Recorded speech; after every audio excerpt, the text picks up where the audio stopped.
Hello everyone, আজকে তোমাদের সাথে একটা প্রোডাক্ট শেয়ার করব।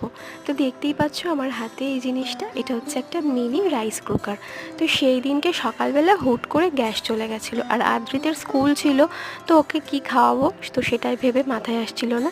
তারপরে ভাবলাম এতে করে একটুখানি ম্যাগি তৈরি করে দিই, তাও যাই হোক কিছু তো খেয়ে যেতে পারবে। তো সেই জন্য ওপর থেকে এটা নামালাম, আর দেখতেই পাচ্ছ এখন আমি এখানে ম্যাগি তৈরি করার জন্য দিয়ে দিয়েছি। আর এই রাইস কুকারটা মা কিনেছিল, মানে শাশুড়ি মা। তো এটা আমরা দীঘাতে নিয়ে গেছিলাম অনলাইন থেকে কেনা।